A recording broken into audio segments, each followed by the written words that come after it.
Welcome to the Unabridged podcast. I'm Ashley. And this is Jen. Join us for bookish episodes and check out our website, unabridgedpod.com, where you can find lots of new bookish content to grow your TBR. Sign up for our newsletter to find out more about online book discussions and upcoming events. Find us on Patreon for extra unabridged content. Join us on Instagram and Facebook at Unabridged Pod, and message us there or see our website to get plugged into the Unabridged community. You want opinions about books? We've got them. Hi, everyone, and welcome to episode 240. Today is our October book club episode, and we are talking about Tiffany D. Jackson's The Weight of Blood. Before we get started, I want to remind you that we have been reviving our Patreon this season. Every month, we release an extra episode on Patreon. So if you want a little more unabridged content, you can head over to patreon.com/unabridgedpod to subscribe. All right, well, we are going to start with our bookish check-in. Ashley, what are you reading? So I am excited to share. I just started this one. This is Graham Simsian's The Rosie Effect. Longtime listeners might remember that we read The Rosie Project. I don't know when, but it's been a long time ago. It has been a very long time. It was in the early days of the podcast. So that story was very much about Don, who is someone who had decided that he wanted to acquire a wife and went through a very systematic approach that involved a lot of checklists and things like that. And in that one, ultimately, he meets Rosie and his plans go awry. And so this is the second in that series. And in this one, Rosie and Don are in New York City. So they're both Australian. They're living in New York, and he's working at Columbia. And she is a grad student doing some pretty intensive graduate work. And early on in the book, you discover that Rosie is pregnant. And Don likes to have a very clear plan. He has neurodivergent thinking, and so a lot of the book is very much about the way that he thinks, and that's part of what I love about the story. I loved that in the first one. I love that in this one. It's just he analyzes everything in a sort of like pros and cons kind of way, and every event that happens, he'll think through like all of the steps to manage the event or anything like that. And so this was a bump in his life plan. And it wasn't that he thought they would never have a child, but he did not think that it was going to be coming his way anytime soon. And like I said, that's right at the beginning. And the other interesting thing that happens right at the beginning is that Jean, who is Don's best friend, but who is also Rosie's advisor for her dissertation and has a very contentious relationship with Rosie, he has been unfaithful to his wife yet again, and she has kicked him out. So he has nowhere to go and winds up trying to come and live with them, which Don is withholding from Rosie because he doesn't want to cause problems. Also, as soon as he finds out that she's pregnant, his primary goal becomes to not cause her any stress, because we know that cortisol for the baby is really harmful for the fetus. And so he becomes really obsessed with not having any stress for Rosie, which, as you might imagine, given all these circumstances, it requires a lot of maneuvering on his part to try to reduce her stress. And so right away, he winds up in some hilarious, outlandish, and also kind of terrible circumstances, all of which are largely because he is trying to help. He adores Rosie. He is, ultimately excited about them being parents, but he has made it his objective to help her have things easy. And of course, that is hard to manage. And so I'm only a little ways in, but I'm loving it so far. And so that's Graham Simsian's The Rosie Effect, which is book 2 in the series. And I love that series. As you were talking, all of the warm feelings that I had about the first book were coming back. And I had forgotten so many details. I just really remember the way that first one made me feel. Yeah, it makes me want to pick this one up.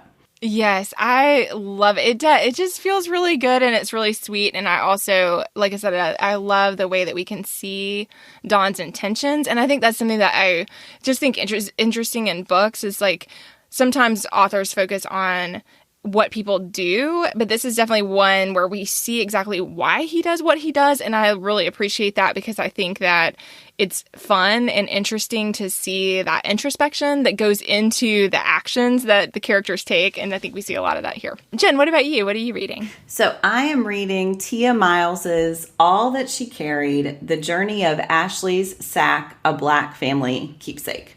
And this is such a fascinating read. It won the National Book Award the year it was published, and it is nonfiction, as the title probably clues you in. So this book centers on this family artifact, and it is a sack, like a sack made of cloth, but on it is sewn, it's embroidered. My great-grandmother Rose, mother of Ashley, gave her this sack when she was sold at age 9 in South Carolina. It held a tattered dress, 3 handfuls of pecans, a braid of Rose's hair. Told her it be filled with my love always. She never saw her again. Ashley is my grandmother. Ruth Middleton, 1921. And so Miles takes this small family keepsake and investigates the story that is told in that embroidery. And she's really focusing on Ruth, who embroidered the statement, and then goes back to try to find the history of Rose and of her daughter Ashley. And of course, the records kept on enslaved people are sketchy at best, and when they are there, they're not focused on them as people, but as property. And so a lot of the history that Miles is sharing is, she'll say other people at the time reported this. So she's really drawing a history of the United States with this as sort of this representative artifact through which we can access all of these stories. But she does believe that she found where Rose was, the person who owned Rose and Ashley, the plantation where they lived together. And then I've just gotten to the part where they find in the records that Ashley was sold. And so it is moving. It is really fascinating because it's talking about this history and the way that textiles can be this important representation that often we discount their permanence and their importance, but how important they are. I wouldn't say it's an easy read, but it is the kind of prose, the kind of nonfiction that draws you in because the story of this family is so interesting and it's almost this mystery that she is trying to research. Yeah, so it's really, really interesting. And that is, again, All That She Carried, The Journey of Ashley's Sack, A Black Family Keepsake by Tia Miles. Wow. That sounds really fascinating. So, yeah, the sack is actually at the Smithsonian National Museum of African American History and Culture. And so that is where Miles has gone to start the research, but it did belong, like they have the story of when it was handed over to this other museum who then has loaned it out to the Smithsonian. So even the history of how it came to Miles's attention is really, really interesting. All right, well, we are going to jump over to our book club pick. I'll read a brief synopsis, then we'll get started. In this retelling of Stephen King's Carrie, Tiffany D. Jackson crafts her multi-genre horror story around Madison, Washington. Maddie is a black girl who, at the insistence of her abusive father, has passed for white for her entire life. She's been bullied throughout school, and the bullying intensifies when an unexpected rainstorm reveals the truth about her race. As the truth unfolds, Maddie's life, and the life of the town, changes irrevocably. All right, Ashley, what did you think overall of The Weight of Blood? Oh my gosh, I thought this was phenomenal. I really was captivated by the story of Maddie and horrified by so much of what unfolds, but I also felt like, I'm sure we'll dig into this, but this one has it is very multi-genre, and it has so many different angles on the story, and I just thought all of that was fascinating and really well woven. And so there's this podcast, we get all these news clips, we hear interviews with specific people who talked about the event after it was over, and all of that I was just wowed by. I also thought she did a remarkable job of showing the ever-presence of racism in today's society. And she said it in a town where it's extreme, but she shows how those components are so woven into American society in general, and then hones in on how that affects this one group of people. And so I just thought all of that was really well done. I thought it was brilliant. What about you, Jen? Yeah. What's your overall impression? Yeah, same. So I'll put a plug in here for our Patreon episode coming up, which is about my trip to the National Book Festival, where I heard Tiffany D. Jackson talking a little bit about this book, which is what really made me want to read it. And I love Stephen King's Carrie. In that book, so King, in his book on writing, talks about the inspiration for Carrie, which is two girls at his school who were stricken by poverty and experienced the same kind of bullying that you see in Carrie and that Jackson takes, to such great effect. And he just talks about wanting to bring those girls in the composite of Carrie to life, to illuminate this issue and, of course, make it personal. And so I think it's so brilliant that Jackson takes that same thing, that same idea that you're going to take someone it feels like and illuminate the pain that they experience. I mean, I think she has such an empathetic portrayal of Maddie, and I think making that switch from it really being a focus on poverty to it being a focus on race is so timely, and I think it worked so well.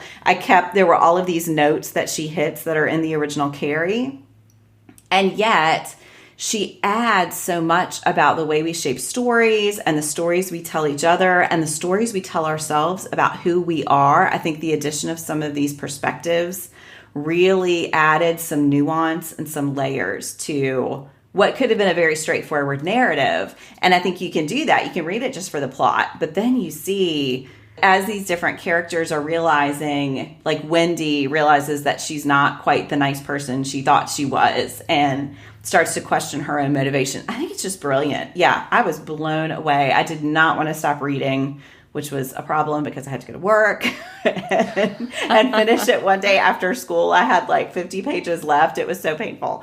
Anyway, I absolutely loved it. I think it's just brilliant. Yeah, and I wanted to mention that I listened to the audio, and it is a full cast. And because of the different genres, the podcasts sound just like an NPR podcast. And the voices that they use and the segues and the music, I mean, all of that. So if you are someone who enjoys full cast audio, this one is really well done and it works so nicely. I was reluctant to listen to the audio because I was like, with our book club, to actually have read the print copy. But then I was like, I had access. And so I was like, I'll just start a little bit. And then it was so good with the full cast that I just stuck with it. And it was amazing. Oh, that's good to know. I will probably be rereading this one for our book club chat. So yeah, I might do it on audio this next time. There you go. Yeah. All right. Well, let's each share one specific thing that worked for us. Whew, there are so many. I should have thought about what I want to narrow it down to. I think one thing that I will choose to focus on is, Jen, I think you were kind of touching on this with the layers with Maddie, and how with Carrie, we got a really good look at someone who's isolated, at what bullying can do to a person. And here, I think part of what I found so impactful was seeing the intersection of so many different things for Maddie. And so she is isolated. She is abused. She only has one caretaker who is her whole world. And we do find out in the book, as it unfolds, we discover, because part of it, I was like, how did they not know more about her? But she didn't go to school until social services got involved. So she was in like 7th grade or something. So for a long, long, long time, it was just her and her father who was abusive to her in many ways. And then, she goes to school, and immediately we have the water balloon incident that happens almost instantly. And we see that at that moment, she becomes the target of bullying, and that bullying never ceases. And then, of course, only intensifies when they find out that she's biracial, which she had hidden, but as we said in the summary, it's very clear that she just did what her abusive father forced her to do. She didn't know her mother anyway. So she had this is a great example of where the child has no choice except to act out what the parent imposes upon them. And so I just thought all of that, the layering of all those different things and how that culminates in this moment, and then how we see Maddie realize that she is not powerless and that she can take action, I thought was just really remarkable. And then, like you said, Jen, I think that it's a really empathetic portrayal of her. And even though in the end, we could see her wreak havoc on other people and kill people. I mean, destroy people's lives, kill people. I felt, even in those moments, that I felt a sense of justification. I mean, that she could burn it all down. That when those things were happening to Kenny, I mean, I thought, isn't that exactly what we want to do in the face of horrific crimes that should never happen? Isn't that what we want to do, is to seek justice for things that never should have occurred? And so I felt like all of that was really powerful too, because there was this moment as I was reading where I thought, all along we have this impending sense of doom. And we know from the get-go that this horrific event is coming and that she is at the epicenter of it. We know that. And so I kept thinking, how are we going to not see her as the bad guy here? Like, how are we not going to see her as the villain? And then when things played out with the police the way that they did, and everything happened to Kenny, I thought, yes, that we can still side with her. And I thought that was remarkable for an author to construct such a complex set of circumstances that lead to this moment and this inevitable outcome that, again, she's moving us toward the whole time, but we're also feeling that dread of it coming because we know from the get-go that we're in the aftermath. And I thought all that was just so well done. Because, of course, I think anyone who knows anything about Carrie, and if you have not read Carrie, maybe fast forward like 30 seconds, but knows that at the end, she stands up on the stage at prom and there's a bucket of pig's blood that's dumped on her head. And so I was just waiting for the parallel event because I knew it was coming. And in Carrie, when Carrie acts out, it is because of that. It is because of what is done to her. And so I love that additional step of, yes, Maddie is ready to do something after that happens to her, but it is what happens to Kendrick, that spurs her on to that, the complete destruction. I thought that was really smart because Maddie is such a sweet character. She does really try to give people multiple chances. She tries to be hopeful. She tries to have faith that others will treat her better in the way that any human being deserves to be treated. And again, she's proven wrong that there are people who are really kind to her. She has teachers who are kind. Kendrick is kind. Even Kendrick's sister is kind to her, though she has some problems with the way Maddie's treated. And yet, after all of these things she's done, Jules still is cruel to her. Wendy is not as cruel, but Wendy makes plenty of mistakes. You just see the casual cruelty of all these people who don't consider her to be a person. Yeah, I think it's so smart. Yes, and also thinking about Wendy, I mean, I thought all of that, you kind of touched on that before, but her character and how what she worships is so wrong. And how when Kenny would say to her, "You're not Jules," and she completely misunderstood what he meant, just showed how entrenched a lot of this social structure is, that she couldn't even see that he meant that as a compliment and not as an insult, because again, Jules is the pinnacle of everything she wants to be. And yet for all of us as readers, Jules is for sure the villain. I mean, yes. She's almost a caricature of a villain. Not quite, yes, but almost. Yeah. Absolutely. And so I think, we see the systemic aspects as well, but she very much is a wretched person in it through and through.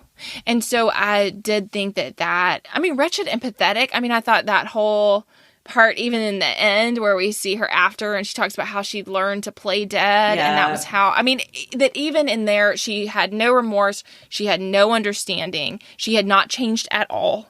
I think so many other characters have evolutions and moments of redemption, and not her. I mean, through and through, she's just terrible. And yet Wendy, her fault largely is that she longs to be Jules. Yep. And can't understand why that is such a problem.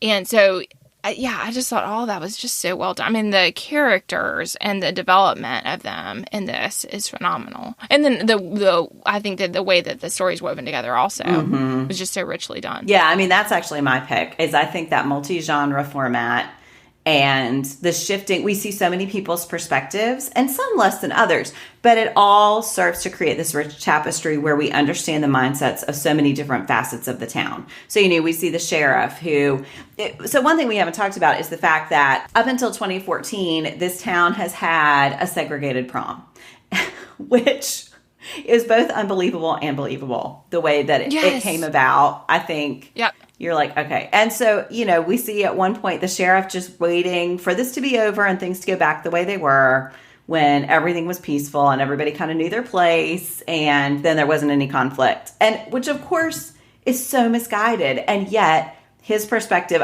I found him to be a believable character.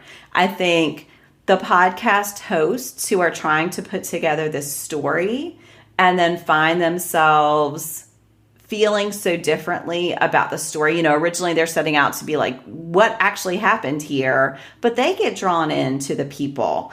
And it's not just a mystery anymore. It's this really sad story of a girl who was abused by her family, by the community. Everywhere she turned almost, she was facing abuse. I just think the multi-genre, they have some sections from a book that was supposedly published. They have the newspaper articles.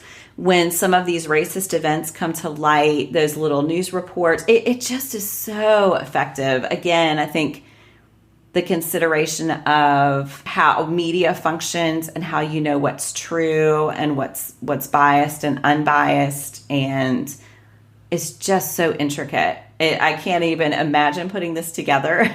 I feel like Tiffany D. Jackson's timeline must have been like stretching across the room to make sure everything lined up well because it was so intricate. But yeah, it really worked to make it feel as true as I think a lot of it is. The truth in the center of the story, the telekinesis is an add-on, but the truth at the center of the story, I think, is undeniable. Yes, and I felt like even that was really fascinating, how there were the experts who came on, and I loved the touch of where the one guy is like, telekinesis came from Stephen King, but of course it's a real thing, so it was like this idea that there are these mystical parts of the world and that they might have been told about in fiction, but they're real, and again, there are people who believe that, right? And certainly in the face of something like this that has these out of this world circumstances, what is the logical explanation? Right. And so, like you said, I loved that about the podcast, that in a lot of ways, I loved that discussion at the end. I think you might have that for your quote, Jen, about, I saw that when I was looking at the document, just that I love how the whole time it was called Maddie Did It, and it was this focus on her, but really what it's about is the town, and is all the systemic aspects of it that made this happen and let it happen and led to this inevitable moment. And I just thought all of that worked so well. And I mean, I loved going back to her being empathetic. I mean, I loved everything with Kendrick. I loved every bit of that. I was here for all of that. Yes. I was just swept up in it. I mean, I was like, I totally get how that could happen. I felt like it was believable that he would suddenly discover that this person, again, like you said in the beginning, Jen, this person that they thought they knew is so much more and different than what he thought, and how fascinating that is to him, and how he would get swept up in that. Well, and how that makes him see himself differently. Yes. Which was so great, absolutely. Because he's so used to being seen only for this one element of himself. And she sees him as a whole person because she doesn't know about football or him as a football star or, Yeah, so she just sees him for being this guy who's nice to her and who's quirky and has, interest outside of football. Yeah, I loved all of that. Yeah. All right, well, let's move on. So we each will pick one quotation. I will say I used like a whole ton of book darts on this book. So this was really difficult, but we will each choose one quote to discuss. What's yours, Ashley? So I chose a really short but powerful one that comes up several times. And it first happens when Kendrick's mom is talking about the integrated prom. And his dad is like, it's too late in the year. Who cares? Like, let's just leave it. I mean, again, it goes back to the idea that, like you said, Jen, I mean, it's implausible, but it's also sadly believable, particularly in the context that it's presented, as it comes to like, people are like, how could that, in all the news clippings and stuff, it's like, how could that still be happening? But then they start to explain how these two locations got established. Mm-hmm. And so then it became a routine to have them in the two places. And so all of a sudden, you're in 2014. And this thing is still happening. And so, they're having the discussion at his house about it. And the dad's like, let's just leave it alone. And his mom says, it ain't never too late to do the right thing. And I felt like that idea is such an important part of Jackson's book. Mm-hmm. And I felt like we see it with Wendy. We see it with the choices that Kendrick makes. We see it with the choices that Maddie makes. There's this moment where it's like each of them has this opportunity to do the right thing. Even with Maddie's father, that is a really complex scene where he feels like he needs to kill her because she is... Oh, and I thought, that was fascinating. Yes. Sorry to be an aside here, but oh my gosh, I loved that twist, and I thought it was so brilliant. Yep. All along, we think it's her mom, and I was all in on that. I believed every bit of that because we were made to believe it, and it seemed, you have the journal and stuff. So anyway, I was all in that, like that. Not that the power was bad, but that the power came from the mom, and so I just thought all that was so great that like it actually was his mother. He was also abused and suffered, and that was part of why he was so traumatized, but also like is this idea that in this really twisted way he was trying to do the right thing. Right. And of course, totally misguided. Everything he did was horrific. But I just thought, again, those layers of just like, oh my gosh, like, whoa, that's what was going on. But I think in that moment, she tries so hard to spare him. And I thought like that, she keeps over and over again, she keeps trying to do the right thing. And with Miss Morgan, we see it, where she tries to spare her. Yep. And yet, she's kind of in this collateral damage state. And a lot of the things that happen, I felt like were also this commentary on when these horrific things happen, there is a lot of collateral damage. And that means, good people get caught up in these horrible things. And, what can we do once we get to this inevitable moment? But anyway, I loved that. I think that is an important message in the book. And I felt like it came up several different times. But I liked that amid what I think is really despairing in a lot of ways, just like the way the town is, the systemic parts of it, the circumstances, I think a lot of us are grappling with those issues in America, and it is heavy and hard, but I felt like that is a grounding idea that comes up in it over and over again, that we do have individual choices, we do get to make a choice, and it's never too late to make the right choice. I thought that was really good. I love that. Yeah. Yeah, I think, too, I was just thinking of these little moments where the casual choices are made so important. And so there were so many places, too, where someone had a chance to make the right choice. Like I'm thinking of the sheriff when he notices the one police officer being aggressive. He should have just sent him home. Yeah. And instead, he's like, oh, you better not do anything bad. And then goes home because he's tired and it's the end of his day and he wants to go home. So it's just this casual thing. It's not evil. But it is, okay, you needed to be the one to take the moment to do the right thing instead of just, shrugging and your shoulders. It becomes this, like, felt like there was a lot of commentary. I think we see that with those minor characters of Charlotte and Chris, where there were several times that you could tell, I mean, Charlotte's pretty wretched, but you could tell there were several times. There were moments, though, that she actually seemed like maybe she could step outside of some of that. And then with Chris, I did feel like there were times that we could see that he could see that what was happening was wrong. But then there's that moment where he's like, we got to get out of here because everyone's going to blame us. And this idea that they had to flee. And I thought, how powerful that commentary was, because they are to blame. I mean, it was that idea where, like, yes, they're bystanders, but also they were complicit. You had all of these opportunities to stop it. Yes, and you did nothing. And same with the police officer. I felt like like you said before, I mean, I thought he was well drawn. For such a minor character, I felt like we could really see that he is from a small town. He can't really imagine that anything horrible is going to happen. I mean, it's like outside the realm of what he sees in the world. And so that's why he's not more ignited by needing to do something. And yet, because of that simple passivity, everything horrific that happens because he made the wrong choice at that moment. Right. Well, even Wendy, right? Very early on, after the rainstorm hits and Maddie's hair gets so big and she's sitting in the classroom and Jules starts throwing the pencils at her hair. And Wendy, chuckles and thinks it's mean, but doesn't really do anything. And then later when she sees that on the news, and she thinks it wasn't that bad. I forget it, but we weren't that mean, or it wasn't that bad, was it? And it's just seeing that as an action, a little removed from herself, gives her that perspective of how bad it was. And yet in the moment, she didn't see it as that big a deal. It was just a thing, we'll wait till the class is over and then we'll move on. And Maddie isn't technically being hurt by this. Yeah, she's just it's so easy to excuse that behavior. All right. Sorry, that was a long ramble, so I'll do my quotation now. What's your quote, Jen? This is from Tanya, who is one of the podcast hosts. And she says, "What you unconsciously left out is how societal racism played a large role in the incident, which, as a white man, would be rather typical. Even if we took race off the table, identity would still be at play.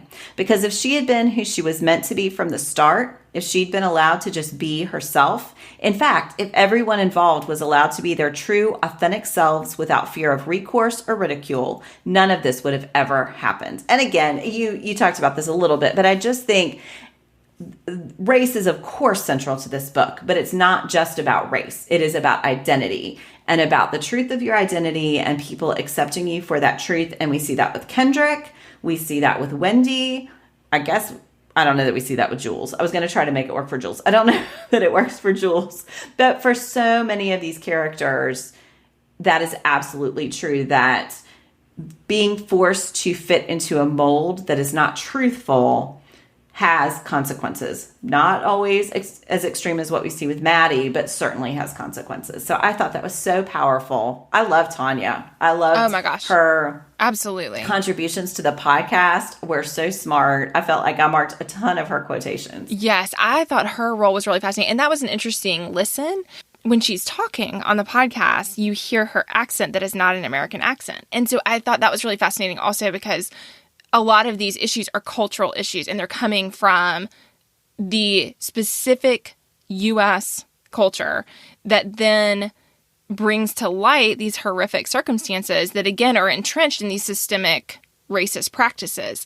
And I thought what you were saying about, even with Jules, I agree that it's not about being her authentic self, but if the other people, Wendy and Kendrick and Maddie, were being their true authentic selves in a more genuine way, she would be checked. Her power would not be so effective. But her hatred and her just endless power. I mean, it's this idea that she can never be touched. And that has to do with class. That has to do with race. So there's just so much going into that no one is making her out to be the horrible person she is, which is only making her that much more horrible, and preventing her from having to take a critical look at herself and make some changes. And so I felt like there was a lot of that too, about like what is tolerated, what is permitted that should have been prevented. And it goes back to all what you said before, Jen, about all the tiny little decisions. There are so many times that if someone had, the things she does in there, I did think, about plausibility. I was like, surely she would be expelled. Surely, some of the things that happened, I had to believe that they would have reacted differently. But then I was like, maybe not, right? It's not outside the realm, again, when we see the larger context of the town, that maybe she could have gotten away with all that, particularly knowing how powerful her father is. Right. Again, class is also in play. And a lot of that, there's a lot of commentary about Wendy with the classism and how so much of her choices, both on a conscious and on a subconscious level, have to do with this need to have security that she does not have amid a community where a lot of people have this financial security that she cannot achieve.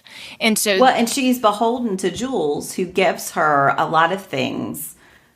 Yes, right. The You idea that think she because can't she's walk her away friend, because, yeah. But right, there's definitely this power play there as well. Yeah. And again, I don't think we feel sorry for her, but I do No. feel like it goes back to these layers of what is the community like and what is the society like. And that's what, I mean, that whole part, Jen, I know we touched on that a little bit earlier, but, you know, where basically the fact that they were so focused on Maddie did it was missing the whole point. And that's why that quote you picked is so powerful, because it is this idea of like, she might have been the match, you know, but somebody else lit the flame. And it's that like feeling that it was all these things that all these people did that led to this moment that, again, felt inevitable. It felt like without changes occurring, there was nothing that could happen that would prevent this from occurring. And I just felt like all that was really powerful. So well done. Oh my goodness. Doesn't this just this makes me want to go pick up every single one of Tiffany D. Jackson's books that I have not read. I know. I want to read her backlist too. I mean, I was just like, man, I mean, just so much to think about, but also like a great read. And I think it's hard to do that where it's both a really enjoyable reading experience that doesn't feel like I'm like, it makes me sound lazy as a reader, but like that I don't have to like work really hard to read, but also it has like so much depth and so much to think about. I mean, I just found myself coming back to those characters and like thinking about everything that's going on over and over again. And man, that is really great storytelling. Absolutely. All right. Well, we are doing something a little different since we don't have an official Spooky Reads episode this month. We are doing spooky story recommendations, not necessarily pairings. So more the feel of the book than pairing. So Ashley, what spooky book are you recommending? Yeah, I felt like there are a lot of great pairings for this one, so maybe we'll do a bookish fave or something to come back to that, because there's a lot of great pairings that I think touch on some of the same issues, but I could not think of any that lined up well but were also in the like spooky or horror arena specifically. So I wanted to go with one I've read recently that I really loved, and this is R.J. Jacobs' Always the First to Die. This is set in the Keys, and it is amid a hurricane, and it moves between two different timelines. And so it is a mom whose daughter is down with their essentially estranged grandfather. So the daughter's father's father, right? Her paternal grandfather, who we can tell in the beginning that the mom has a very strained relationship with. The mom thought that the daughter was on this field trip with the class, and her teenage daughter, she's 17, I think. And so she thinks she's on this field trip, but in fact, the daughter has gone down to the Keys to be with the grandfather, and then this horrible hurricane hits. And so a lot of the stories, the unspooling of what leads to the strained relationship, and what we come to find out is that the father is presumed dead. He's been missing for about a year, and both of them are of course grieving over that, but also and so is the grandfather. All of them have been really impacted by this. So his boat was recovered. They never found him. A lot of time has passed. So, you know, the mom is trying to say, he died, we have got to move forward.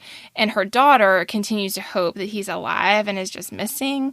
And so that, we find out about that part. But then as the story starts to unpack, the other timeline in the story is when the mom and dad first meet. And it is on the setting of a horror movie that's being filmed by the grandfather. Oh, cool.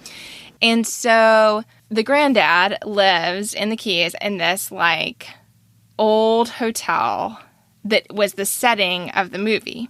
And during the time, the movie was called Breathless, and during the time that Breathless was being filmed, all these horrific things kept happening. And so crew members were quitting left and right, and ultimately the mom, unexpectedly, because she was supposed to just be an extra, she lived down at the Keys and was supposed to be an extra on this like beach scene, but unexpectedly she winds up being one of the leads in the movie. That's how she gets to know Cam, the dad. And so, their relationship develops. He and his dad have a very complicated relationship. His dad so the grandfather is the kind of person who will do whatever it takes to make the scene. And so that's why his films have been well received, but people hate working for him because he will do a lot of it is like he would do things purposefully to scare someone so that the fear was authentic. And so he would do these horrific things to the actors in order to get like the real effect instead of them just acting. And so he has these kind of extreme techniques that he's using in the filming. All these bad things go down. The film does get released, but ultimately someone dies in real life. As you might imagine, it leaves a bad legacy, but also it made the film really successful, in part because of all these like horrific things that happened that then drummed up people's interest in this horror film. The grandfather has decided he's going to do a sequel. So it's been all this time later. He's going to fund it himself. He's going to set it in the same hotel. And that's why the granddaughter, right? So, that's why she goes down there, is because she has a chance to be in the film. The mom, of course, does not want her to do it for all these reasons. The daughter's like, this is my chance. And she has this like really strong desire to go figure out what happened to her dad, who had been down there at the time that he disappeared. All this stuff is unpacking. And then the other thing that happened is that the dad, Cam, was writing kind of a like how-to guide of how to survive a horror movie situation, right? So there's like all these tropes throughout the whole thing that both happened in the film. You're seeing all these tropes, but then when she's going down in the middle of the hurricane and all the cells are out and all that stuff, like it's all the same things, right? And in each time you're like, oh my gosh, you need to turn around. Oh my gosh. Like, so like I loved that because I felt like there was a lot of playing with those tropes, but also showing how, again, it's a mom trying to get her daughter out of a situation that like you can see as the reader why the mom is still going to go for it and that it doesn't matter the cost. I mean, I just felt like it was really richly woven. I mean, I just thought it was great. So, that's awesome. That's R.J. Jacobs' Always the First to Die. And I thought it was awesome. I'm definitely going to read that one. It sounds so good. All right. Well, my description is going to have to be much shorter because I was trying to even think of how to explain this book, and it's going to be really hard not to be spoilery. But I am recommending Farida Abike Amide's Ace of Spades. So I've been thinking a lot about Jordan Peele because my husband and I recently watched Nope, which made me think back to his first movie, Get Out. And I will just say Ace of Spades is like the YA version of Get Out. Not exactly. And that may be even too much of a spoiler there. It's so hard to talk about this book because when I was reading it, it's kind of disorienting. And I wasn't sure what genre it was for the longest time. And that is part of the process. But Ace of Spades is set in this very exclusive private school called Nevius Private Academy. And most of the people who go there are extremely wealthy and extremely privileged and extremely white. And actually, this one could very much work as a pairing for The Weight of Blood, actually. I was thinking that. I think this is a good pairing. Yeah. So it focuses on two characters. One is Devon, and his family does not have a lot of money. And so he really feels like he's an outsider for multiple reasons, but one of them is definitely because of his family's social class. And then the other character is Chiamaka, and she has been coveting this position as head girl since she entered the school. And this is a position of real power. It puts you at the top of the list for college applications. And so this has been something that she has not been afraid to push down some other people to push herself up, basically. And I don't know how much more I can say, which feels absolutely ridiculous, but it really is just from the moment the plot starts twisting, which is pretty early on, it doesn't stop. So at first I was just like, I'm not sure what I'm reading. It was kind of this uncomfortable feeling. And then it's just a joy because you're just like, oh, this is totally intentional. I am feeling this way because the author wants me to feel this way. And yeah, so you just kind of have to be along for the ride, which is all over the place in the best possible way. So I don't know. You read this one too, right, Ashley? Yes. Should I say anything else? I kind of feel like I have to stop. I don't know. Yeah. No, I think that's a good description. And it's in like the dark academics genre also. So I think it is definitely a thriller. I think you're right. There's a great pairing for The Weight of Blood. And it is set in that like dark underbelly world. And I think it works really well. Yes. Yeah. So hopefully that was an intriguing synopsis, and you will pick this up if you haven't. So that is Farida Abike Amide's Ace of Spades. All right. Well, we are going to end with our bookish hearts. How many bookish hearts will you give The Weight of Blood? Definitely 5. I feel like they should be like bleeding hearts or something, but yes. But definitely 5. What about you, Jen? I agree. Yeah, absolutely. That was an easy 5 for me. I was just blown away. And I'll just say, sorry, I'm going to say one more thing. I think to do a retelling so well is really hard because in some ways it hews so closely to the original, and in others it is a true retelling. And that is just masterfully done. I love her tribute to Stephen King. And she mentions him in the acknowledgments too, just as an inspiration, which as a Stephen King fan, I really love. Yes. So. Oh my gosh. And this is not my normal genre, as routine listeners know. Like, I just don't normally, and I mean, I think, again, that speaks to how great it is that I just thought it was absolutely phenomenal, and it takes a lot in this arena, I think, for me it takes more than a genre that I read more frequently for me to, like, really love it, but... All right, well, we are going to close out with our very October-appropriate Give Me One, and that is Give Me One Positional on Candy Corn. Ashley, how do you feel about candy corn? I'm decidedly no on candy corn. I have been hearing this opinion so often, and I really like candy corn. And I don't even think it's the taste so much as, okay, there's a nostalgia factor. There's something so satisfying of biting it off a section at a time. I feel like this is probably like a personality test about me.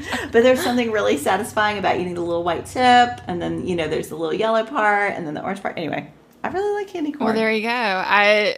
It was funny because before we recorded, Jen had several listed here, and we did not discuss this, but I felt strongly that I had an opinion, and I didn't know I had an opinion until she listed on the paper, and I was like, ooh, definitely no. I mean, I hate it. I'm grossed out that I used to eat it. It's really gross. I don't know. So I've been hearing some conversations, and I did not realize it was something people had a strong opinion about until I heard some people talking really passionately against candy corn, and I was like, but I like it. Anyway. Yes. I do think a lot of people like it because it is in every store right about now. So, and those little pumpkins, you like the little pumpkins also? Yeah.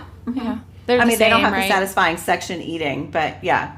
I mean, it's like hardened sugar, so I probably shouldn't like it. I mean, I'm not sitting eating like handfuls at a time, but I really anyway. All right. Well, we would love to know your opinion about candy corn, because I bet you have one, and you may not have even known that you had one. There you go.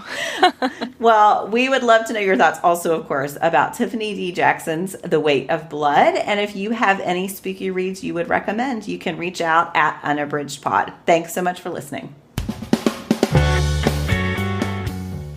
Do you have comments or opinions about what you heard today? We'd love to hear them. You can find us on Instagram, Facebook, and Twitter at Unabridged Pod, or on the web at unabridgedpod.com for ways to support us. To get more involved, you can sign up for our newsletter, join a buddy read, or become an ambassador. Thanks for listening to Unabridged.